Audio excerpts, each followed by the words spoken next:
न तो बड़ा मार मारेंगे, समझ रहे हैं ना। मम्मी पापा कुछ नहीं बोलेंगे क्योंकि हम आपके बड़े भाई हैं।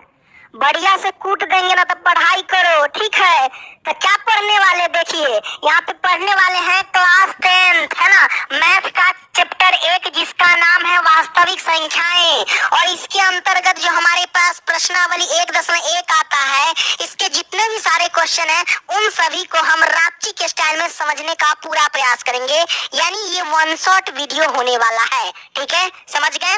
अच्छा, अब आप कहेंगे सर प्रश्नावली 1.1 में ये जितने भी सारे क्वेश्चन लिए हैं ये तो 1.2 में है। हाँ भाई, अगर आप पुरानी वाली एनसीईआरटी बुक से पढ़ रहे हैं तो ये जितने भी सारे क्वेश्चन हैं ये सारा का सारा 1.2 में नजर आएंगे। अब 1.1 है, इसका मतलब क्या है, ये नई वाली एनसीईआरटी है, ठीक है। नई वाली बुक में क्या कर दिया गया भाई, जो 1.1 था उसको हटा दिया है, 1.2 को शिफ्ट कर दिया है 1.1 में। इस बात को ध्यान रखना। तो आइए ना, क्या दिक्कत है, आइए एक एक क्वेश्चन लेते हैं और कंसेप्ट के साथ समझते हैं। तो चलिए शुरू करते हैं पहला क्वेश्चन।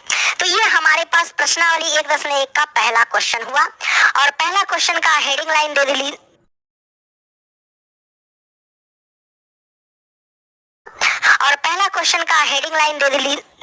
देख लीजिए, थोड़ा गड़बड़ा जाता है, कोई दिक्कत नहीं। देखिए पहले क्वेश्चन में टोटल कितने क्वेश्चन दिए गए हैं, 5 क्वेश्चन दिए गए हैं। इन सब का क्या करना है, तो सबका क्या करना है, ऊपर पढ़ लीजिए क्या करना है। कहता है कि निम्नलिखित संख्याओं को अभाज्य गुणनखंड के गुणनफल के रूप में व्यक्त कीजिए। कोई दिक्कत नहीं, बड़ा सिंपल है व्यक्त करना। तो हम क्या करते हैं, सबसे पहले पहला प्रश्न क्या है, यहाँ पे पहला प्रश्न है 140। तो हम 140 का अभाज्य गुणनखंड करेंगे। तो चलिए गुणनखंड कर देते हैं, क्या है ना, कितना से लगेगा जल्दी से बताइए। ये हमारे पास देखिए, आपको मैं बड़े प्यार से बता देता हूँ, अगर अंत में 0 हो या कोई सम संख्या हो तो वो डेफिनेटली 2 से लगेगा। इस बात को ध्यान रखना, 0 हो, कोई भी सम संख्या 2 हो, 4 हो, 8 हो, 10 हो, है ना, सम संख्या जो भी रहेगा तो 2 से वो डेफिनेटली लगेगा। तो ये 2 से लग जाएगा आसानी से, 2 से लगा देंगे। 2 से लगाने का मतलब हुआ कि 2 से इसमें भाग दो। पहला क्वेश्चन डिटेल से 2 से इसमें हम क्या करेंगे मेरे भाई, भाग देंगे 140 में। इसका मतलब ये होता है, ठीक है, 2 से लगाने का मतलब 2 से भाग देंगे तो कितना होगा, 2 सते 14, है ना, घटा देंगे 0, ये 0 पटक दो, 70, है ना, 70 हुआ। तो ये जो भागफल में आता है उसको हम यहाँ पे लिख देते हैं 70, सिंपल, है ना। और उसी तरीके से फिर 2 से लगाएंगे तो भागफल में कितना आएगा, 35 आएगा, वो 35 हम लिख देंगे।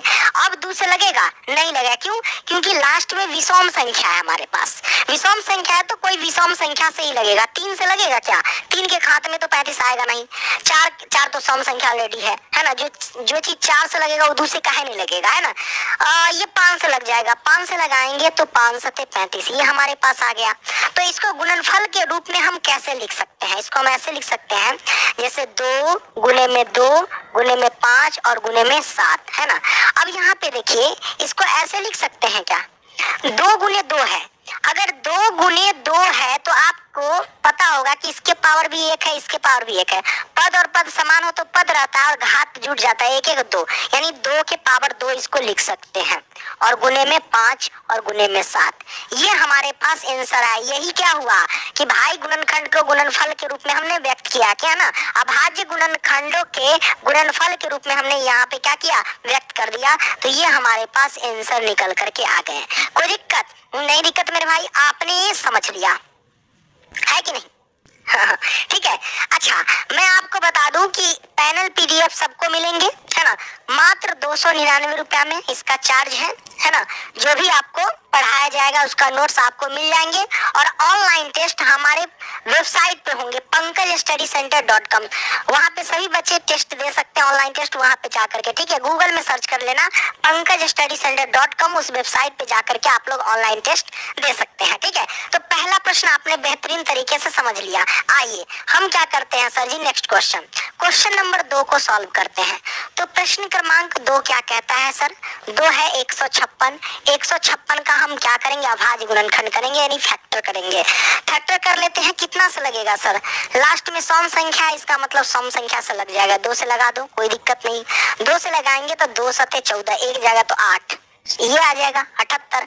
फिर 2 से लगाएंगे तो 3 दूना 6, 9 दूना 18, 39। अब कितना से लगेगा, 3 से लगेगा तो 13 3 39, ये आ गया। तो इसको कैसे लिख सकते हैं, सबसे पहले आसानी से लिख देते हैं, आप इसको 2 गुने में 2 गुने में 13, 3 है ना पहले, तो 3 लिख दो, 3 और गुने में 13, ये आ गया। अब देखिए ये तो हमारे पास आ गए। अब इसको क्या लिख सकते हैं, ये सबको गुना करेंगे तो इतना ही आएगा, कितना 156 आएगा। तो इसको और भी छोटा कर सकते हैं, 2 गुने 2 है तो 2 का स्क्वायर कर सकते हैं, और गुने में 3 कर सकते हैं, और गुने में 13 कर सकते हैं, और यही हमारे पास आंसर निकल करके आ गया। कोई दिक्कत नहीं? दिक्कत तो आपने इस प्रश्न को भी बेहतरीन तरीके से समझ लिया।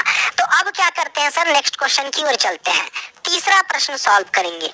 यहाँ पे क्या कहता है, और 30 2 5 कितना से लगेगा सर, है ना? तो अब हम देखेंगे लास्ट में विषम संख्या है, तो 3 से लगा के देखो कि 3 से लगता है कि नहीं। 3 एकम 3, 3 दूना 6, 3 से, हाँ 3 से लग जाएगा। चलिए 3 से लगा देते हैं। 3 से लगाने का मतलब ये हुआ कि 3 से इन सभी में भाग दो। भाग देने के बाद जो भागफल आता है वो नीचे हम लिखते हैं, ठीक है? तो हम भाग दे देते हैं। 3 एकम 3, 8 बच गया, 3 दूना 6, फिर 2 बच गया तो ये 22 हो गया, 3 सते 21, 1 जाएगा इधर तो 15, 3 बचे 15, ये आ गया। अब कितना से लगेगा, 3 से लगेगा क्या, देख लेते हैं। 3 चौके 12, 3 दूना 6, हाँ 3 से लग जाएगा, तो 3 से लगा दो सर। 3 चौके 12 लग गया, 3 दूना 6, 1 जाएगा तो इधर 15, और 3 बचे 15, ये भाग दे दिया मैंने, ठीक है, आसानी से आ गया। अब यहाँ से क्या करेंगे, 3 से लगेगा क्या, देख लेते। 3 से नहीं लगेगा, 3 एकम 3, 14 3 42 नहीं लगेगा। इसको अलग संख्या से लगा के देखो, 5 से लगा के देखो, तो 8 पंचे 40, हाँ 5 से लग जाएगा मेरे भाई, 5 से ये लग जाएगा।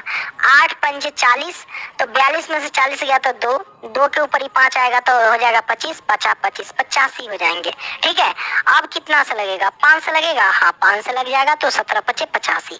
इसको क्या लिख सकते हैं, इसको लिख सकते हैं 3 गुने में 3 गुने में 5 गुने 5, 2 5 है ना, देखो 3 3 सब लिख दिए, गुने में 5 और गुने में 5 और गुने में 17, ये हमने लिख दिया, ये वाला पूरा गुना के रूप में। कोई दिक्कत नहीं? दिक्कत। अब ये सबको गुना करेंगे तो कितना होगा, 3825 हो जाएंगे, ठीक है। अब इसको कैसे लिख सकते हैं, 3 2 बार है तो 3 का स्क्वायर लिख सकते हैं, गुने में 5 2 बार है तो 5 का स्क्वायर कर सकते हैं, और गुने में 17, ये मैंने लिख दिया, और ये हमारे पास आंसर निकल करके आ गया।